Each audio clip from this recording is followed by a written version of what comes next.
3 years ago, I came back into the Wings of Alcoholics Anonymous after many years of being out trying to do this thing on my own with not much success. And I started going to the Zoo group, and I asked a man after about 2 weeks of attending the meetings to be my sponsor, and he said no. And then he introduced me to Trevor, and it changed the course of my life. We started working immediately, and he was so gentle with me, which is kind of what I needed. I think that I had a hard ass, I would have run. And I thought, man, this guy's a pushover. I can just show up every week and do the bare minimum and just skate by. And we got to my fourth step, and Trevor showed another side of himself. Put my feet to the fire and got me working, and got me seeing results and wanting this thing. I pray every day now, which is weird. He's got such a strong spiritual connection, and it's something that I want. That peace and clarity that comes with working this program.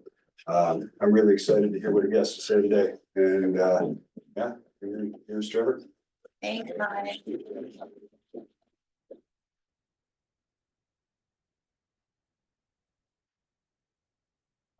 When do I stop speaking?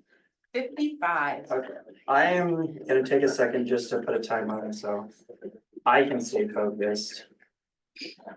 And make sure I don't mess this whole thing up. You're gonna be great.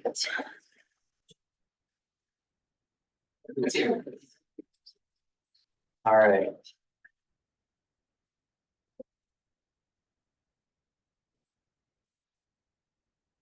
All right, my name is Trevor and I'm an alcoholic. Honor and privilege to be able to stand up here and talk about myself. Yeah, so Mike, thank you so much. My favorite, I was so distracted when I came up here and all I could stare at was he's barefooted and something. Looking at his feet, one of the reasons I love you. I used to come to this meeting a lot, and I just want to say thank you to everyone who's in service. I don't know if Seth is on here, He's not. but will you guys? He will say hear that? Okay, hi Seth. When I was coming to this meeting a lot, he put a lot of this meeting on his shoulders amongst other people, but it's always been a favorite of mine, and it takes work to open a meeting and keep it going. So thank you to everyone who is of service. My story. I grew up in a family that was built on love and affection and hard work, and learning and growth. There was really no issues. I had everything that I needed, and I had dang near everything that I wanted. I was the kid that on Christmas morning woke up and I was playing Nintendo 64 and GoldenEye, because my parents struggled, even though we weren't well off financially, to make sure that the things I desperately wanted were there. I just spent a lot of the summer with my family, and my parents still live in the house that I grew up in. They are more in love today than they were when we grew up, and to be honest, it's disgusting. I'm 36. I have a girlfriend, but I've never been married, and obviously struggled in my relationships, and it's how does this work? You see them quibbling, and you're just it's amazing. And it's one of those things that now that I'm older, I'm this is the example that they gave me is amazing. I didn't feel that way growing up, of course. I thought they were idiots and didn't know what they were doing. But the foundation of my life was so incredibly strong. Which is to say, I didn't have a reason to drink. I hate to say it, there's a lot of people that come in and I hear these stories where it's how did you survive your childhood? And for me, it was every doorway was open. I was born and raised in Petaluma, California, and the school structure there, it's K through 6, then you have junior high, which is 7th and 8th, and then high school is 9 through 12. But in elementary school, I was the best. was like one of the best students. I was like a crazy good athlete. I was like super competitive. And I honestly peaked in like sixth grade. Like I was like the same size as everyone. And then like it just plateaued. It's been a downhill slide ever since. But what happened is I went to junior high, is like suddenly all those elementary schools came together and it's like I wasn't the most popular or I wasn't the best athlete and I wasn't the smartest. And honestly, like I kind of stopped growing, like mentally, emotionally, physically. And I just was like, and you know, like here it is, like I have this foundation of like my parents' love and support. And I don't use that to be like to figure out how to overcome it. Like I just turn inward, you know, and I get so like self-obsessed. You know, I think everyone's like looking at me and judging me and like they understand like that I'm falling away from whatever, you know, place that I was at. And I just became like incredibly self-centered. And it wasn't like I was acting selfishly at that time. It was just like every little thing like, you know, touched me in such a way and I was like so sensitive. And around that time, like I got heavily involved with video games. I started playing games like before school and all day after school. And for me, I think even though I had little communities of friends I did it with, it was just a way to like escape reality. And like I just kind of got lost in that world. And at the end of high school, you know, I'm you know further down that hill, at least in my own mind. And I'm like, you know what? I need to like kind of stop playing video games. I need to like hang out with people. I really want to go to a party, you know, like a junior in like high school. I'm like, I need to start a party. So I'm like, kind of like moving friend groups. I'm like super nervous, and there was like this one like crew I really wanted to hang out with, and like the way you knew you were in the crew is a guy named Rob. Who didn't drink, didn't smoke. Was like kind of straight edge. He had this like green like minivan, and like it was a signal that you were in if he came to your house and picked you up. And I remember the night like his car came down my street, and then like in the minivan the slide door came open, and I was like, I have arrived. Floating out like to enter into the side of the minivan. Is wonderful. And you know, here I am, like self-centered, nervous, and I don't know how to relate to other people, even though I have this great foundation. And I just start like, just out of reflex, just making fun of other kids that aren't there. Like that's how I relate to you. Is like if me and you don't like this other person, at least we have something in common. And like those people I was hanging out with weren't bad people, but like I just had no skills. You know, I was just like, you know, if we have something in common, you know, and I remember just doing horrible stuff. I was, you know, stone cold sober. But that same night we went to a party, and even though this, you know, the town that I grew up is, you know, way over in California, I could like legitimately walk into this house. Like I know the inside of this house back and front. Not because I went there a lot, because it was like that memory is seared into my brain.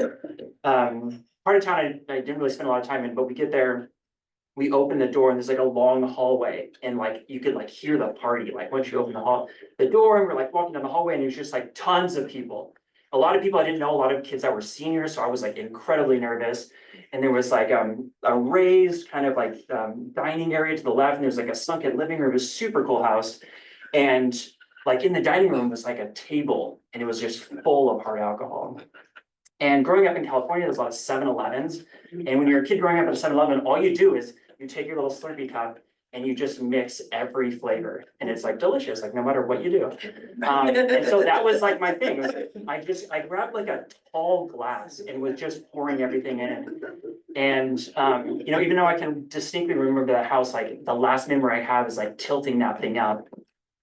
And I came 2 hours later, out at the house. I think I was like bear hugging a tree. And I like kind of was like staggering away, and in my memory, and this could be like, you know, when you've told a lie in your head so many times that it's like embellished. I believe I had peed myself and vomited myself. I definitely had vomited. And I come out of this blackout, right? And I got vomit, maybe pee. And all these kids that I was hanging out with, like Rob and the others from the van, are literally like laughing at me. And I like, for the first time in my life, was like, this doesn't bother me. I felt so comfortable. And I started making jokes about myself and was like, you know, kind of being wild and crazy. And like, you know, that for me was an experience unlike any other. It was like I recreated the like exact horror scene you might have in a dream, and I'm totally okay in this moment. And that's like the personality that I developed. I was just like, I went from this kid who was kind of, you know, insular and, you know, definitely could make friends and everything, but just to this like kind of wild and crazy party kid. And I wasn't the person like trying to start fires, but like I was the kid that would like show up to your high school party like already like nearing a blackout. And by the end of high school, like I would be throwing up like in your bathroom before the party really started so that I could continue to drink more like during the party. And that was my thing. Like people called me the comeback kid because I would be drunk at like 7 p.m. and then I would start throwing, like I would, you know, stick my fingers to myself to throw up, and it was like a party gag. And then I would just continue to drink. Some of the other things that happened to me is like I started to drink before school. And I will tell this one, my parents, you know, very nice, like didn't drink a lot. But they did have alcohol around, and one of the things they had was a bottle of Bailey's that hadn't been touched in. There was like a thick layer of like the cream that had curdled and risen to the top. So what I would do in the morning is I would take a straw and I would like pierce the thing, and then I would drink like whatever the liqueur is down there. And I would show up to my senior year video class, and a part of it was like there was this cute girl in there that would like turn around and look at me, and when she did it, like it screwed me up inside, and I like couldn't take it. And so I literally just was like, I know what will solve this. Like alcohol solves this problem. And I would show up and I would just like so relaxed. And so for me, like alcohol was just like the solution. Being sensitive as I am, like it just took away the sharp edges and generally just made me super comfortable. And at the end of high school, like I basically made a choice. I was like, yes, I have opportunities to go off to college, but that stuff doesn't really compare to the feeling I get when I drink. And so over the next like multiple years, my life just got super, super small. It kind of just dwindled down to where like I was living at home. You know, I tried different things here and there and moved away here and there, but like I was just living at home. You know, I was like going to the JC, it was like my 6th or 7th year at the JC, the junior college.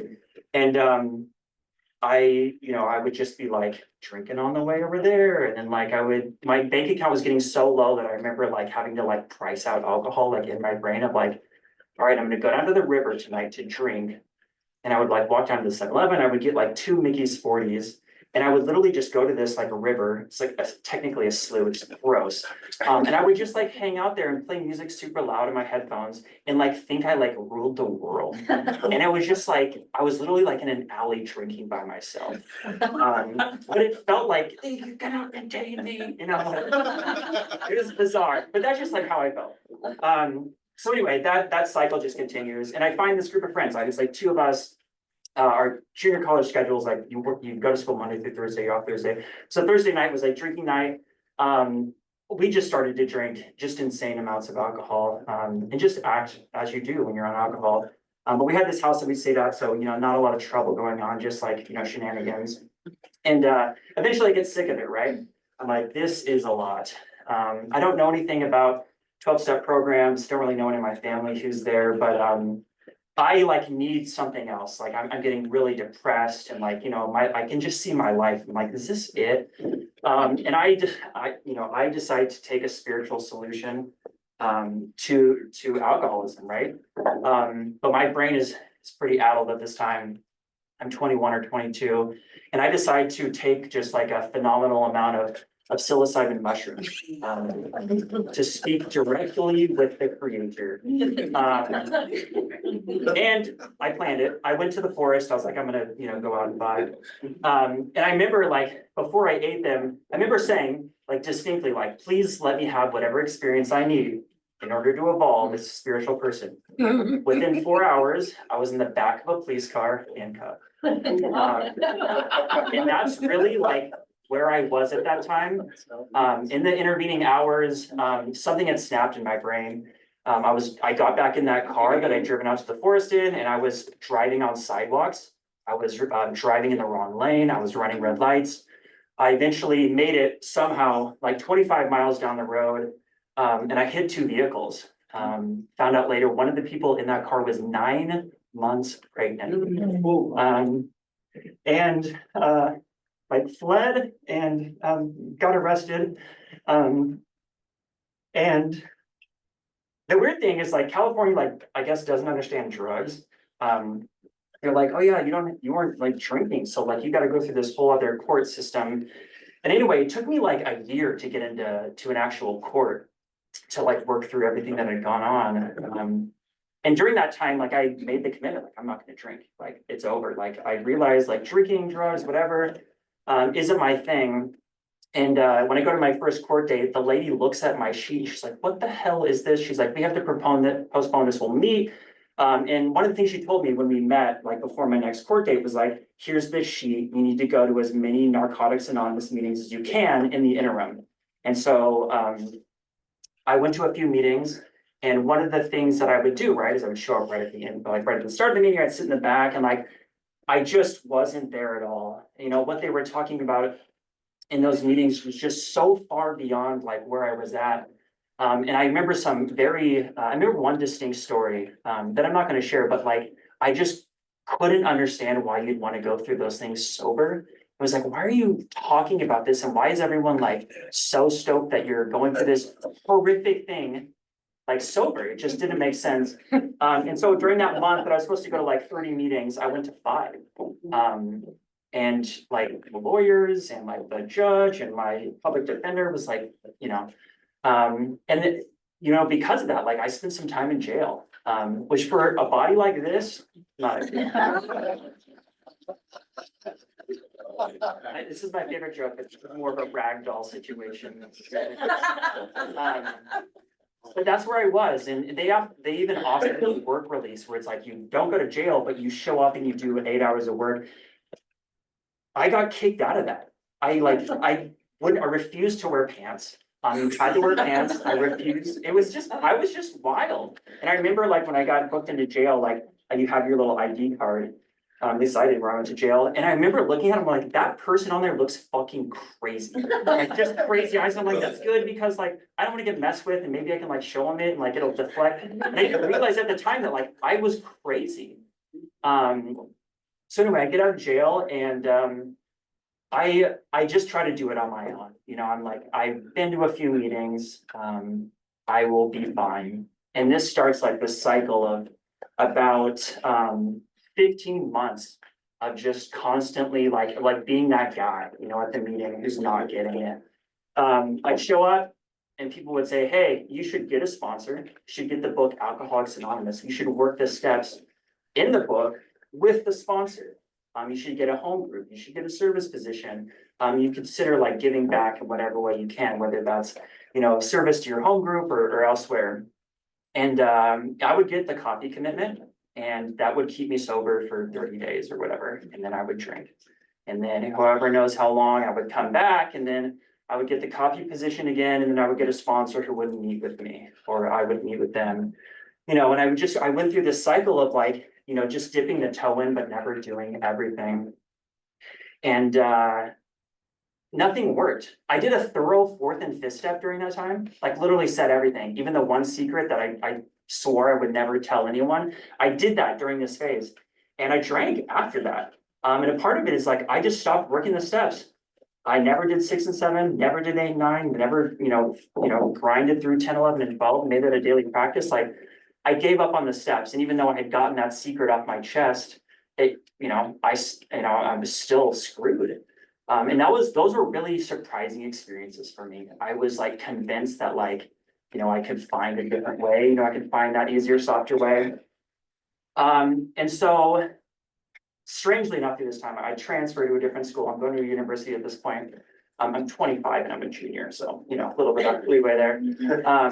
And I've been sober, for a little bit and I go back home to visit for Thanksgiving and my girlfriend at the time is driving me back and I'm just back in that like miserable spot, like drinking and drugs don't work, Alcoholics Anonymous doesn't work, Narcotics Anonymous doesn't work. I'm just like, I feel like I'm gonna kill myself. And, you know, where I grew up in California, the bridges are really tall. So I'm just like, my plan at this time was like, even though my girlfriend is doing me a solid and driving me back home, a place she doesn't live, like, I'm gonna get out of the car while she's driving and drop off the bridge, you know, like, that's my solution. And she's obviously like, what the fuck is going on? Let's like figure this out. And she drags me, to a meeting. It was a Sunday night meeting, an 8 p.m. candlelight meeting at the corner of Cedar and Bonita, and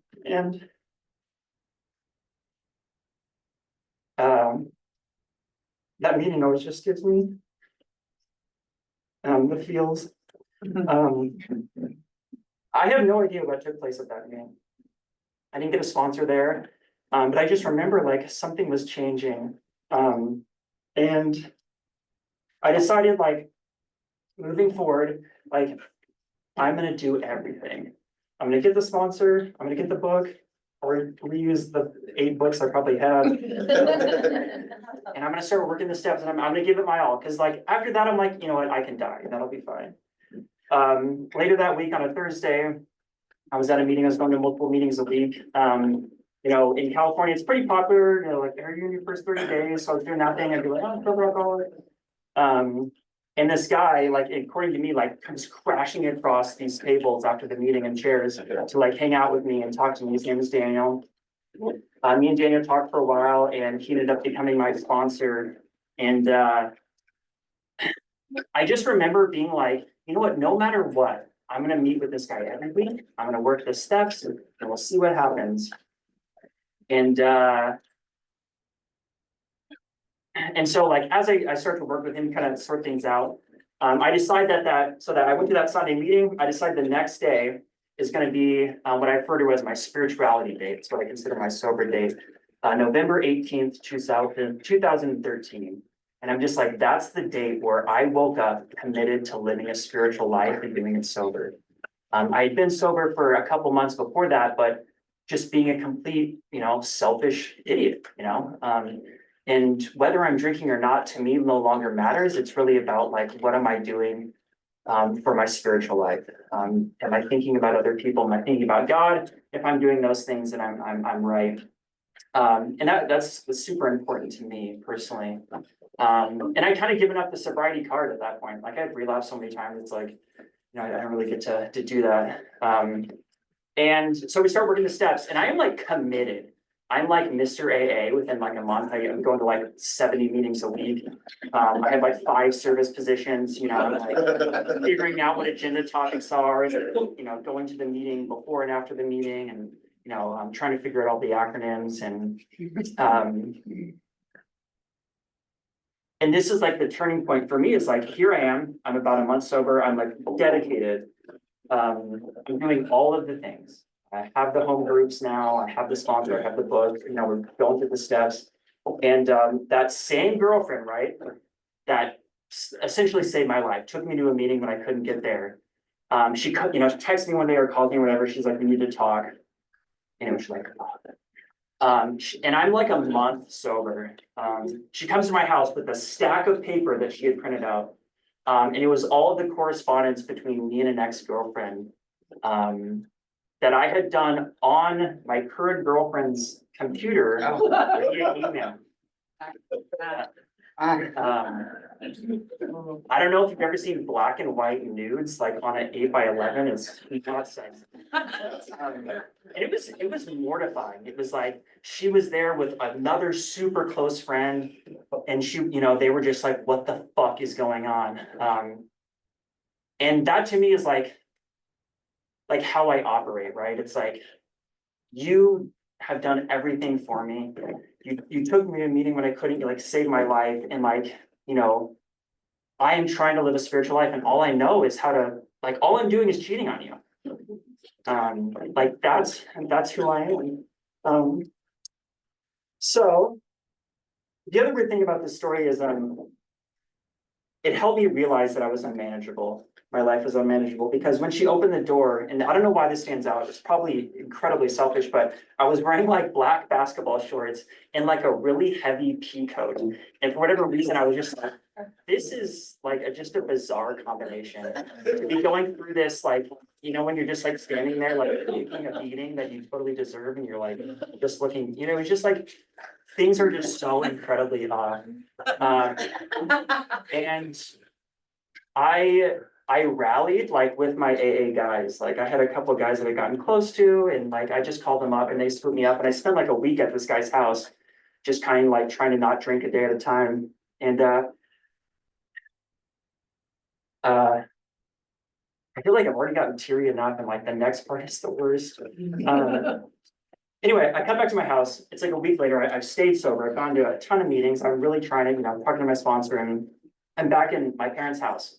I'm 25 years old and I'm restless, irritable and discontented, you know, even though I'm trying to live a spiritual life. And I remember calling, like, I couldn't sleep and I'm usually a great sleeper. It's getting super late. And I decide I'm gonna go on a walk. My hometown is beautiful. It's a great place to walk. Like I'll just walk through the town, it'll be chill, I'll come back and I'll want to sleep. And like as I get off the bed, I like fall to my knees.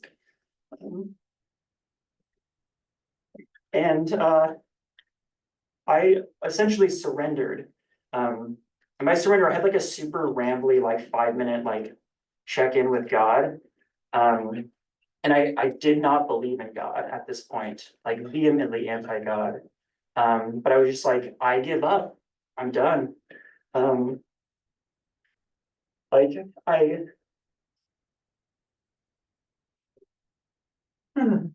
didn't want to keep living the way it was.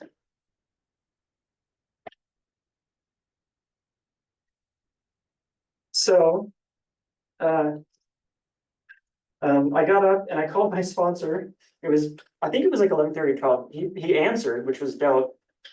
And one of the things he said to me, he's like, hey, just like stop talking for a sec. And he was like, I was outside by this point, and he just like look around you, like everything is okay. And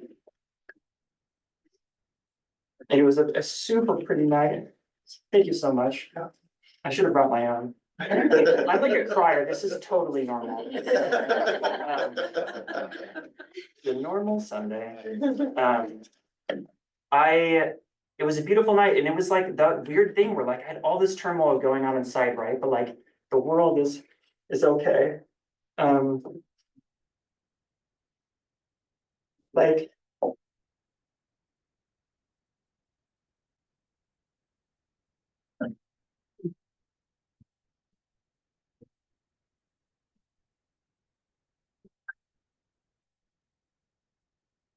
uh all the things that I'd gone through and put other people through were still like super raw, but I felt like for the first time in a long time, like I was going in the right direction. And so, you know, over the next year, I was living in Berkeley, California at the time. I just did it all. I went to a noon meeting 5 days a week where we read the big book, read the 12 and 12. We also read Living Sober. And we had kind of discussion meetings in between. And that was the meeting that was like the OGs. You know, it was a lot of people who were working at the university that had time during their schedule to come over and, you know, share their experience. And like, there was a professor that I used to hang with who like, was just like so freaking intelligent, but like, you know, so spiritually connected. So I had that like foundation of like the OG. Thank you. This is awesome. I should cry more at home. It's an ice cream.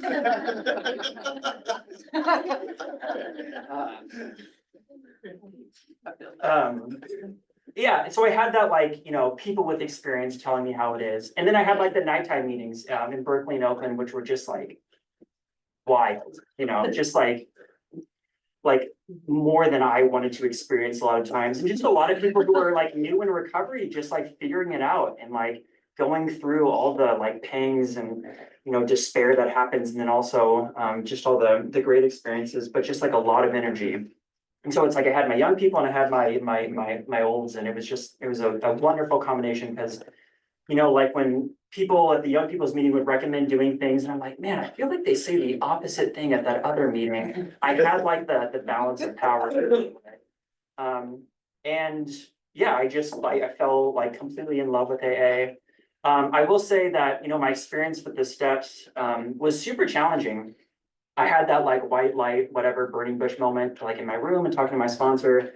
But it was still super hard to get through the steps. I grew up in an environment in Northern California where God was openly mocked. And the impression that I had was like, if you believed in a higher power, God, it was a symptom that you had some type of shitty life and you needed to believe in something that didn't exist to make yourself feel better. Like that's what I honestly believed.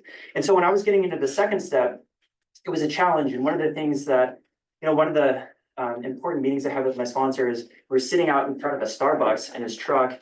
And I just hit him with like every reason that God doesn't exist. It was like dead babies and AIDS and the list.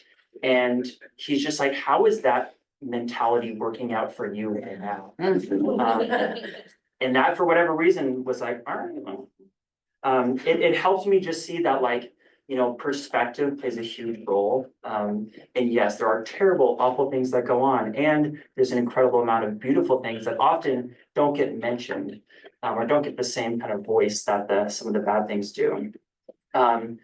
But what I want to emphasize there is like, I had to work through a lot of challenges with the steps. I had to be super honest with my sponsor about not believing in God and then figuring out a way to develop a relationship with God.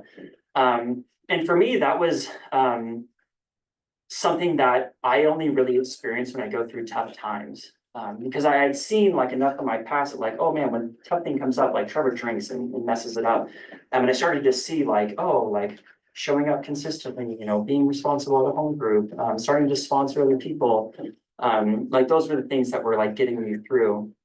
So anyway, that first run through the steps, one of the things I should mention is I only did 3 amends, and I did like the easiest 3. I didn't do any of the tough ones, and I ended up graduating and I moved back to my hometown, and I was suddenly like a year and a half sober, and I was like in a new place. And you know, of course, if you've ever moved in recovery, you're like, oh, they don't fucking do meetings right here. And like, why are they reading that and not this? And you come in with a lot of judgment, or you can, I did. And, you know, one of the things that my sponsor had said was like, you got to treat yourself like a newcomer again. So I went to 90 meetings in 90 days, even though I was like, I have a year and a half.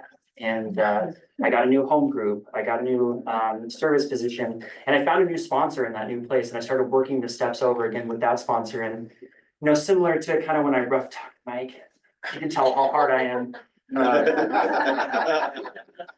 This sponsor kind of rough talked me. Like there was a point where early on, like after the meetings, like I was spending way more time speaking with women than men, and he called me out on it. And then he called me out on not doing my amends. We got to the 9th step, and he's like, "You haven't done like any amends. Like, what are you doing?" And I was scared. I was terrified. Like men suck. And it's strangely enough, like mostly the amends that I needed to do were in the place that I was now living. And I had this like, you know, kind of short period where I like literally like rode a bicycle through my hometown and just did what I call the tour de amends, where I just went like Safeway, Urban's, like that guy over there, like like knocked out, and I just like ripped the Band-Aid off. And it was, some of them were actually super uncomfortable.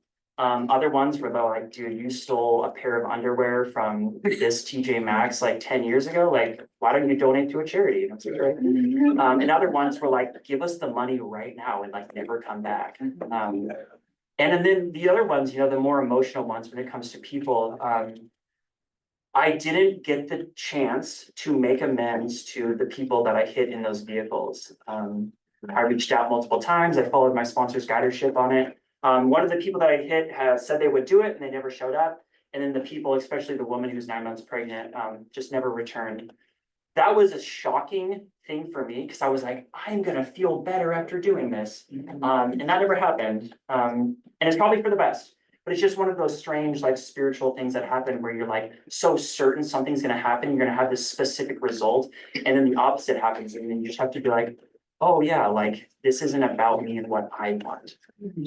Like, who the fuck wants to hang out with some dude that crashed in your car? Like, I don't know. So anyway, after I made those amends, I like what I talk about it as like I was spiritually released from my hometown.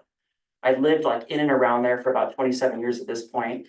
And through a strange set of circumstances after making the amends, like I quit a job to take another job in a different state. That job in the other state fell through. And suddenly I was like at the beginning of a summer with nothing going on. And I remembered like this dream I'd always had. Like I would go to the bars when I was drinking, like very, very towards the end. And I'd be like, I'm gonna ride a bicycle like across the fucking United States.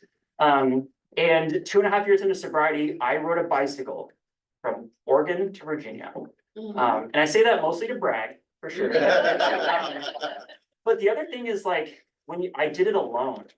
And there's a lot of opportunities to get wrapped up with your higher power, you know, when you're like going through a adventure like that. The one of the weird takeaways from that was like, I fell in love with people.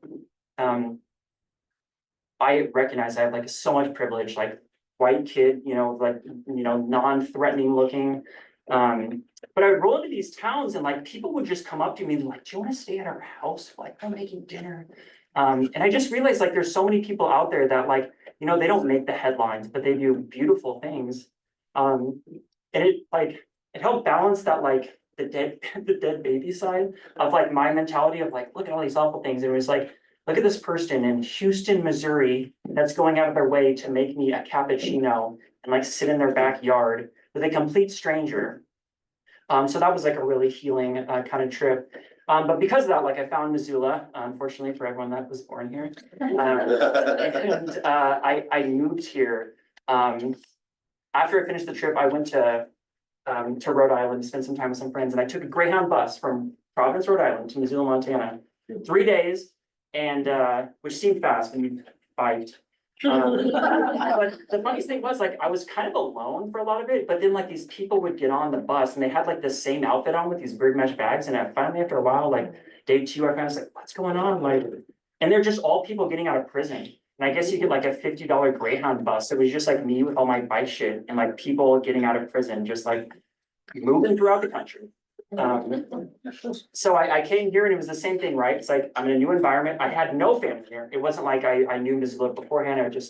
It felt like home to me. I had to do that same thing. It was like 90 meetings in 90 days, you know, get a new sponsor, get a new home group, start working the steps, you know, try to get back.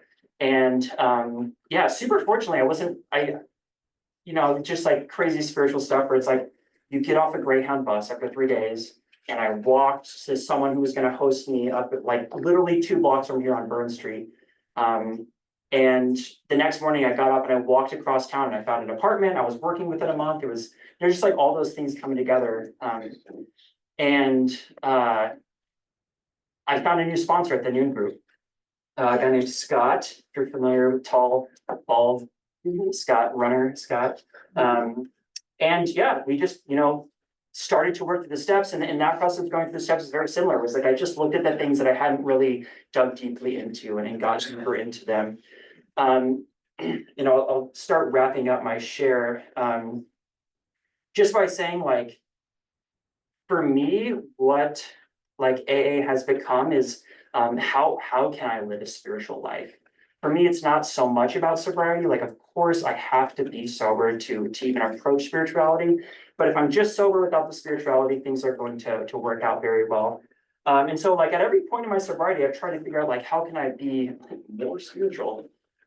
Which generally for me is like, how can I give back to other people? How can I make God more a part of my life?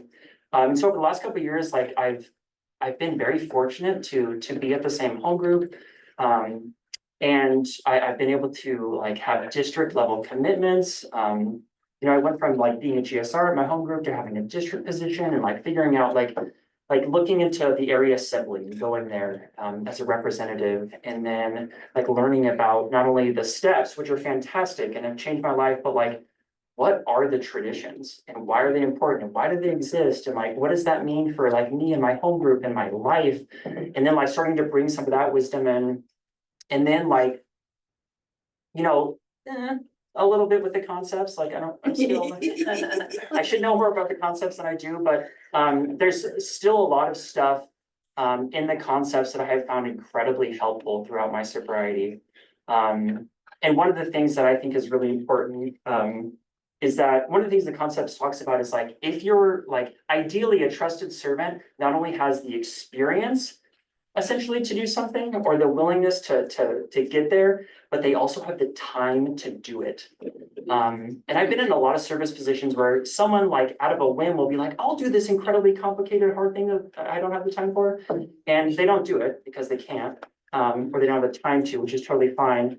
But what I found is that like, you know, I need to take my service positions like very seriously, and I need to figure out like kind of my calendar.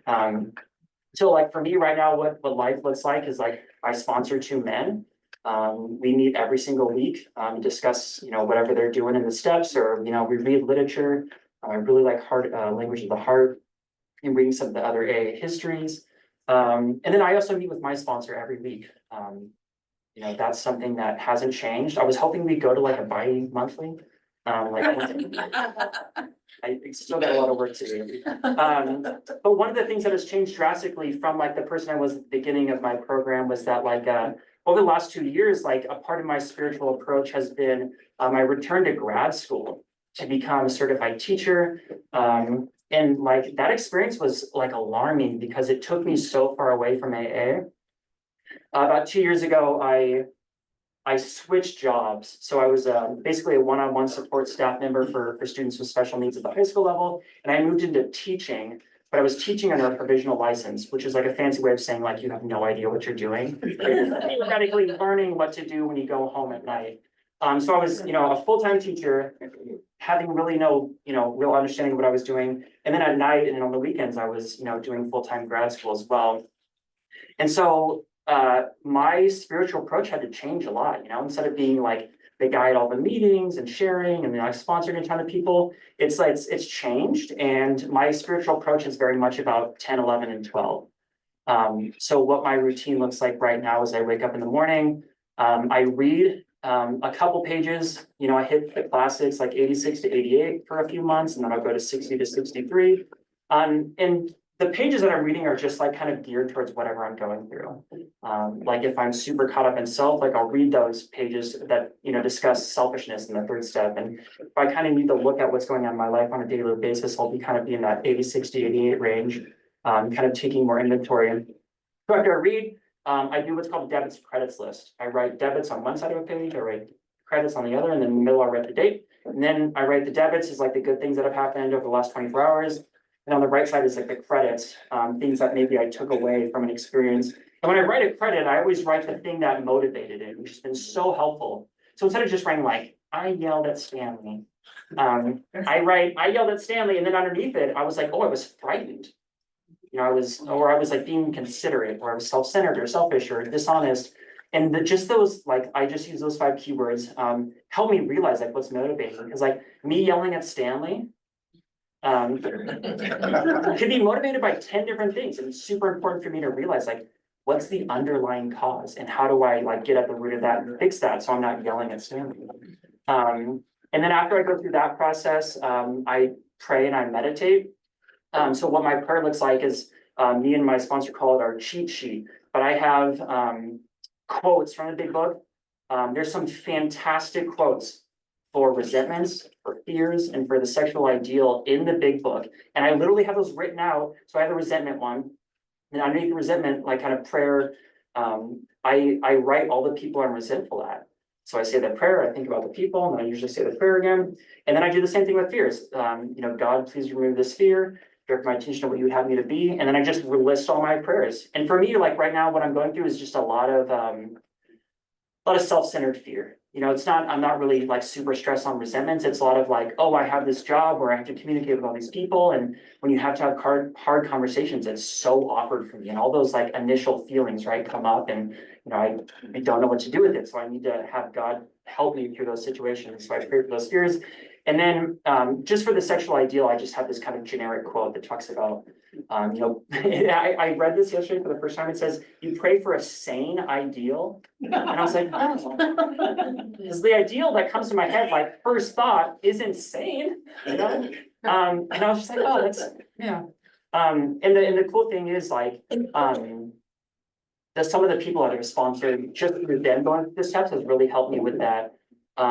And helped me see that like, oh, I can expand this practice or change it or alter it to make it what I need. What me and my sponsor are very big on is having a practice that's what we call sustainable.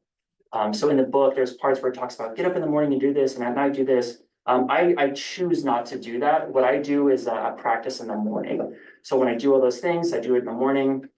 And then I go throughout the day, and I don't really reflect a lot at night. Usually I'm like getting home and kind of going to bed, or I'm hanging out with my girlfriend, or like doing things, and that's just never been a part of my practice, and it seems to have been working. And you know, the other big part of my recovery is making sure, and this is kind of a newer concept to me, but it's just something to kind of keep me plugged into where I'm at, is like, who's at the center of my circle? This is something I've really been thinking about recently, is like, is God and other people at the center of my circle, or is it me? And that's just a simple way for me to like kind of cross-check a decision where it's like, is this decision motivated by me being at the center or God and other people? And it's just kind of an easy way for me to kind of figure out like where my motives are. Yeah, I'm gonna relay if I have the time. No, I don't have the time. I have so many fantastic stories. I tried to them also take forever. So no. It's been an honor to stand up here and talk about myself for so long, and thanks for not being super awkward while I cried through it.